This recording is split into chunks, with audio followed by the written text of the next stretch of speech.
Hello, everyone, and welcome to tonight's presentation on Aruba. I'm so excited that you're joining me. Tonight, I hope to share with you an overview of this beautiful island country, what's special, the resorts, and some of the must-do excursions. So let's get started. I'm Angie Lusk. Here's a photo of me in Aruba. As you can see, it's a desert island. You can see those cacti right behind me. I spent some time there last October, and I've been there a couple other times before, both on cruise ships and staying at some of the great resorts. So tonight we're going to cover what's special, the resorts that are available, both all-inclusive and European plan, meaning not all-inclusive, as well as some of the most popular excursions. So what's special? First of all, as I said before, it's a desert country. So a lot of people think Caribbean or Caribbean islands and think jungle or mountains, volcanic. This island is a desert. It's just off the coast of Venezuela, all the way down in South America. It is south of the hurricane belt. So this is a huge draw for people who want to vacation during hurricane season, which runs from June to November. The trade winds that come across the island push the storms north, so you don't have to worry about hurricanes, but it can be pretty windy. That's an important consideration for people who love to stay on the beach. We were on the beach there, and I got caught up in quite a sandstorm, and it was a little painful. So if you're a big beach lover, even though it may not have a hurricane, the winds may be a bit too much for you. It's a small island. It's really easy to get around. It's English speaking, and it's very easy to get to from most of the United States. The airlines have done a really good job developing routes into Aruba, and there's even a customs and immigration outpost there for the United States. So what does that mean? That means you will clear U.S. Customs and Immigration before you board your plane in Aruba. So you'll go through Aruba Immigration and Customs, then you'll go through U.S. Immigration and Customs, and then you'll fly back to the U.S. This is a big benefit because if you don't have this pre-clearance, you have to make sure that your connections on your way back home include at least 2 to 3 hours for you to clear U.S. Customs and Immigration. So you can save a lot of time on the flight home by doing that in advance at the Aruba airport. And last, one of my favorite things about Aruba is the fantastic dining. So let's dive into the different resorts that are available. There are all-inclusive resorts. Now, there are a lot of resorts on Aruba, and if you want to contact me about booking a trip there, we can go through all the different ones. I'm going to highlight some of my personal favorites from the time I've spent there. And I have to give a huge thank you to the Aruba Tourism Authority for sponsoring my last visit there. And thanks for the likes. Thanks, everybody, for those of you who are on live. I love seeing those likes come across the screen. So thank you so much. So we're going to start with the three here.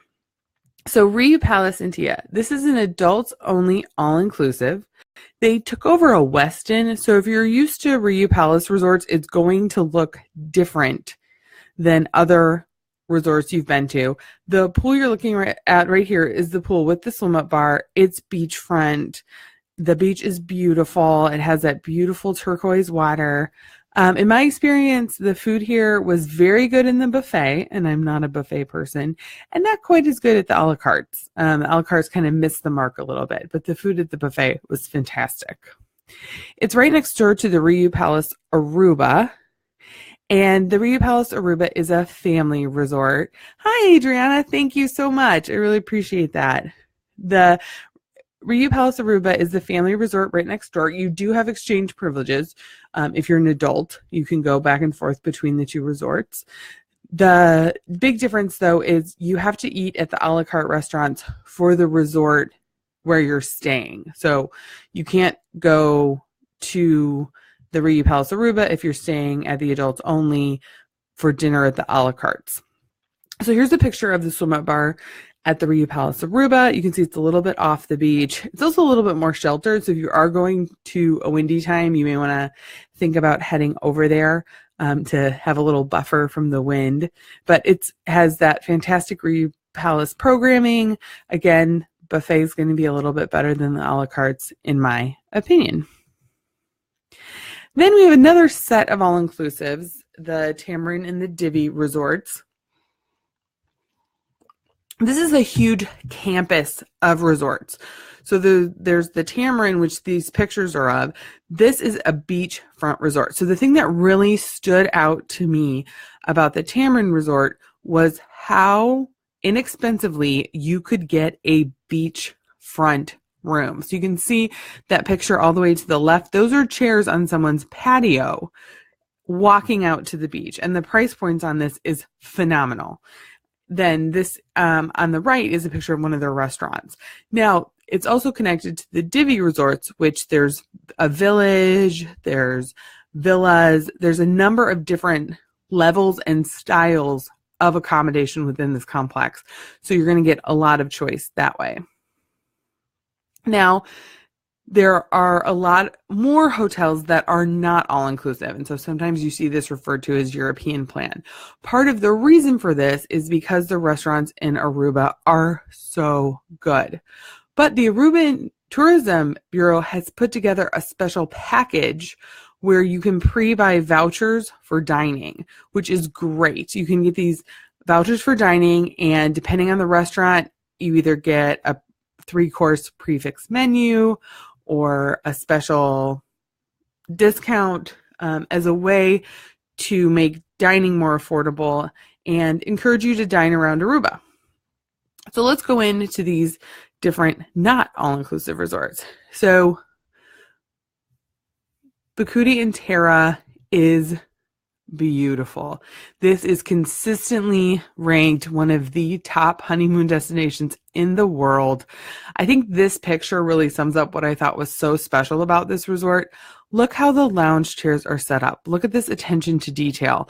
There are 2 lounge chairs with an umbrella, and then they're really far apart from any other chairs. The ones you see in the lower right are set up for a movie under the stars. So that's why those are so close together. But the other ones, I mean, they're far apart. They try to create these special areas for just you and your partner, so you can have that quiet time, have that time away. This is the most beautiful stretch of the beach, I think, here in Aruba. The service is excellent. Breakfast is included. Definitely highly, highly recommend. And I know the sales manager here, so definitely when you book through me, we make sure you get that VIP treatment. Next up is Manchebo Beach Resort. This is right next door to the resort we just looked at. This is a family resort. You can stay here as a family. So it's on that amazing beach. They have a lot of yoga and Pilates classes here included. It's very quiet. There is an all-inclusive option you can add on to your stay if you'd like. The thing I really liked about this all-inclusive option is for dinner, you can eat at any of the 4 restaurants that are on site at the resort. But if you stay a 5th night, they give you a voucher to go to a resort off property, which I think is great. I haven't seen anywhere else do that, so I think that's a really unique feature. On the right is a picture of their greenhouse, so they're really committed to local ingredients, and they even grow some of their own. So this is a lovely, lovely, very quiet property. Now, Amsterdam Manor is a great spot to go if you want to have a kitchen. So if you want to have a studio or a multi-bedroom, basically apartment, Amsterdam Manor is terrific. It has this great yellow Dutch styling. This is the pool. At a lot of the hotels in Aruba, the pools are going to be smaller because most of the people spend their time on the beach. So Manchego Beach is like that as well. It has a very small pool because everyone is out on the beach. This is across the street from the beach, but literally it's the street, then the beach. It also has access to one of the most popular restaurants in Aruba, Passions on the Beach. They set up these beautiful romantic dinners on the beach, and then also serve lunch during the day. Now, there are several chain resorts here in Aruba. So you have the Hilton, the Hyatt, the Marriott. Here, I just featured the Hilton because this was the one I personally stayed at. I really enjoyed my stay here. They do a great job with programming and having live music in the lobby bar in the evening. It's also right across the street from a plaza that has a lot of nightlife and dining and live music. So it's really well located. They've been renovating different towers, so I think this one is great. The Marriott is also very nice. The Hyatt is very nice. So a couple big differences between them. The Hyatt has a water slide, so if you have young kids, that may be important. And the Marriott has one of the biggest casinos on Aruba. Casinos are very popular in Aruba. The RIU Palaces each have one. Divi has one nearby. So if you do enjoy gambling, Aruba is a good location for that. And then the Ritz Carlton Aruba.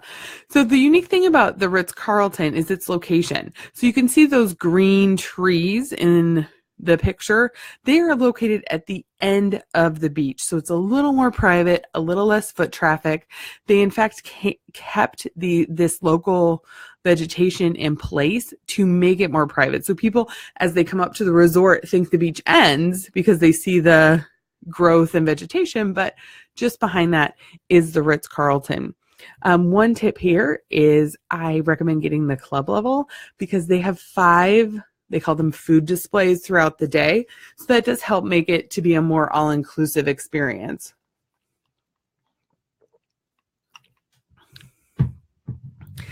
And then for a totally different experience is the Renaissance Aruba. This is located in the heart of downtown. It's actually on top of a shopping mall, a luxury shopping mall. On the left, you're looking at a picture of their pool deck, which overlooks the marina. It is not beachfront. To get to the beach, you take a boat that most of the time sails under this little bridge into the lobby of the resort and then takes you to their private island. The Renaissance has 2 locations. So their location by the shopping mall is adults only. And then the location around the corner, about a 7-minute walk away, that has a little tiny beach. It's called the Ocean Suites. That is for families. And that divide keeps up when you make it to the private island. So one side of the private island is adults only. One side is for families.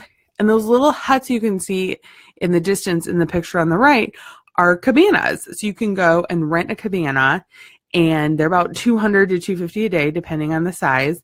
And I think it's so fun because for those who want to go out, who want to be really close to restaurants and nightlife and shopping, you're in the heart of downtown, but then it feels like you can have an excursion any day and head out on to the beach and explore this private island. If you have any questions about any of those resorts, definitely feel free to let me know. So what is there to do on Aruba in this desert country I'm talking about? Well, off-roading is a big part of the excursion. One side of the island has all been designated as national park land for exploration. So you can rent ATVs. We went in this 4x4 Jeep that held about 8 people. We went down to a natural pool. This is a picture of the area they call the Natural Bridge. So there's a lot of opportunity if you like to get out on ATVs or 4x4s and explore the different parts of the coast, of this very rugged coast. As with most islands, sailing and snorkeling are very popular. We did a great catamaran ride. Here's a picture of the catamaran where you snorkeled in 3 different spots. It was so much fun. So highly recommend heading out on a boat when you're spending time in Aruba. And then food and wine. So again, dining is something Aruba is really proud of. And we did this fantastic tour called Wine Down the Road. So they pick you up in this crazy bus and you go and sample food and wine we went to 4 different restaurants around Aruba. I love this tour. I think it is a great way to try some of the high-end restaurants around Aruba at a very affordable price and decide which ones you'd like to go back to or try again. So you can do different excursions. They have one just for beer. They have one for wine. They have one for different restaurants. So you have a lot of options when it comes to exploring dining that way. And then again, they have that special Dine Around Aruba program where you can pre-buy vouchers to go and try the different restaurants. So that is our quick overview tonight of Aruba, the resorts, what's special about it, and the excursions that you definitely want to try. If anybody has any questions, definitely type them in now, or you can always email me. The upcoming Facebook nights next week is going to be a replay of the El Dorado presentations. If you haven't seen that, tune in next week at 9 o'clock. Then we're going to talk about Caribbean cruises, the difference in itineraries, difference in personalities of some of the ships, some things you want to think about when you're planning a Caribbean cruise. March 20th, we're going to talk about Uncruise, which is exactly what it sounds. It is a totally different cruise line. They are expedition ships. Their goal is to get you into the heart of destinations. March 27th, we're talking about Regent Seven Seas luxury cruising. Then April 3rd, we'll do a River Cruise 101. And April 10th, we're talking about all-inclusive family resorts in general. So what are some things you need to think about when you're making the decision about which family resort is going to be right for you and your family? Thank you so much for tuning in. I would love to plan a vacation for you and your family. You can schedule a time to chat with me at the web address above, or you can always email me, Angie@tripswithangie.com. Thanks again, and have a wonderful night.